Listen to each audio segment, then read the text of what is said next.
Here we have a manuscript from Charles Darwin's The Variation of Animals and Plants Under Domestication, way back in 1868. If we glance near the bottom of the page, we see that footnote number 2. The entire citation is on the page that the reference is made to it. The best account of sultans is by Miss Watts in The Poultry Yard, 1856, page 79. He says, I owe to Mr. Brent's kindness the examination of some specimens of this breed. So that's what a citation looked like back in the 1860s. And that was fine so long as you had one citation on a page. But what happens when you have like dozens, as we do in the very erudite technical papers that are being published today?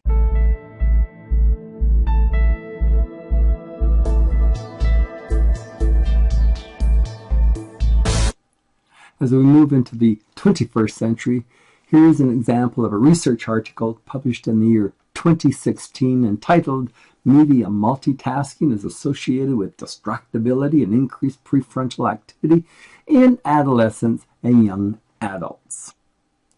And so as we focus on just a part of one paragraph in this article, we see that over about 16 lines or so, there's 10 different citations. Flipping to the back of our 21st century paper, 9 pages, one full page consists of a bibliography of 50 different references. If appropriate documentation of the fruits of scholarship and research requires this much dog work, where are we to find time for the research itself? However can we manage it all?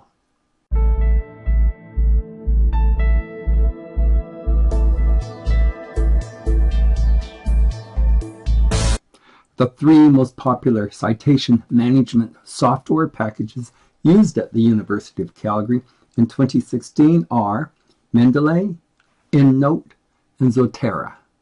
The University of Calgary apparently has no official preference in 2016, but virtually every UofC librarian that I've spoken to gives a wink-wink nod to one of these packages. Curiously, only one of these packages is well supported with online documentation at the University of Calgary in 2016.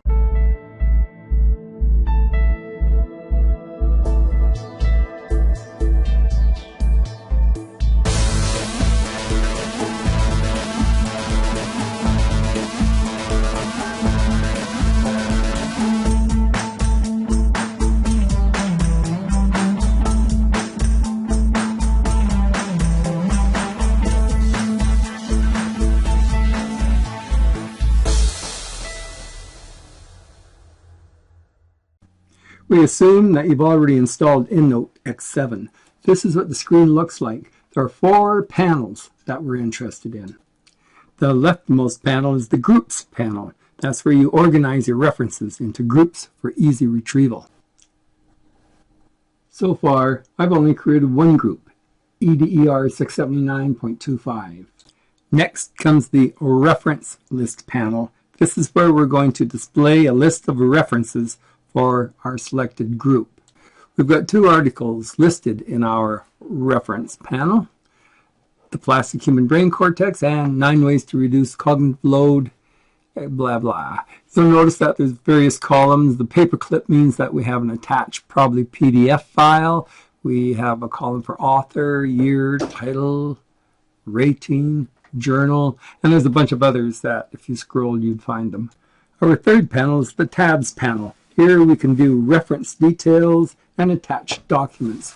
For example, you can see that we have an author, year, title, etc. This is where we keep all the detail for each reference. And then there's the Search panel, which gives you the option of searching from within EndNote.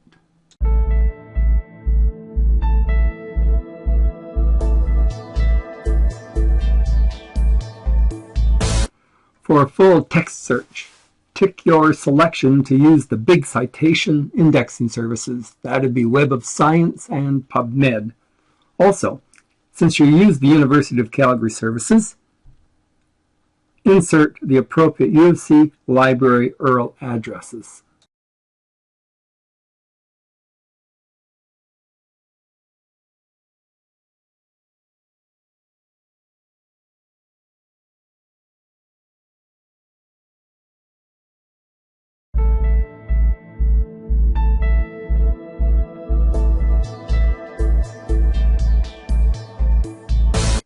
This demonstration will illustrate an online search for academic articles using citation management software called EndNote X7. We begin by launching EndNote X7.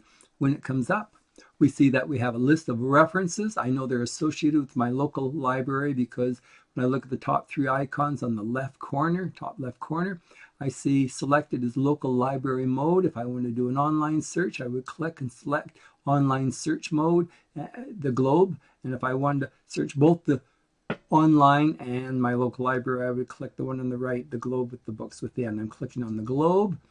And below I see I have a list of search engines that are used for searching for citations to scholarly articles. I'm going to choose PubMed, one of the most popular comprehensive search engines out there. When I search it, I've selected it now. As I look at my criteria, I see that I can search for a year or title or author or a whole raft of different criteria.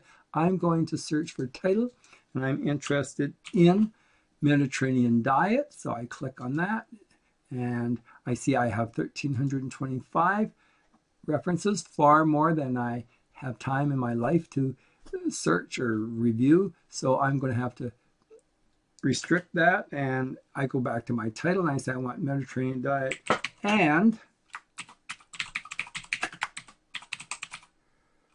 cognitive function. I cancel my current search and I'm going to search for those. There's only 12 comes up, far more manageable. When it retrieves those 12, I think, well, you know what? I really only want the year 2016. So I look back in my search criteria. I've got the title. I see the plus sign at the end. I'm going to add a field to search, another criteria. In this case, I'm going to add year. And I'm going to say, look, I want articles only with that title and you see, and the year 2016. I search for it. I see I only have 3 that come up. When I look at those, 2 of them are by a guy named Knight, but the middle one is by Peterson, is the one that interests me. Mediterranean diet, cognitive function, dementia, systematic review of evidence. I select it. When I do so, I look with the left mouse click. I look on the right, and I see all this bibliographic material, information associated, including the abstract associated with that reference. So but I'm going to save it. I have to add that reference to a group in my local library. I did so, called diet. And the reason I did so is because it must be in my local, so somewhere in my local library before I can go after full text, which is what I really want. So now I select it again. I go right mouse click and I say, look, find full text. It's the full text I want. But before I can go after full text, I have to authenticate that I'm a valid user from an institution. And so that means I'm going to sign in my case, to the University of Calgary. And in doing so, I did so successfully. So now I can go after the full text and it'll download it for me if it finds it, and I'm sure it will, because I've done this before. And by the way, EndNote uses these paper clips to denote that a reference has a file associated with it. In this case, it'll be a PDF file with the full text. I click, right mouse click on it. When I say, look at my file attachments, what can I do with them? Aside from other things, I can open it, and I do so, and boom, up it comes. I have a 16-page PDF file associated with that reference, and I can save it or print it or do whatever I want.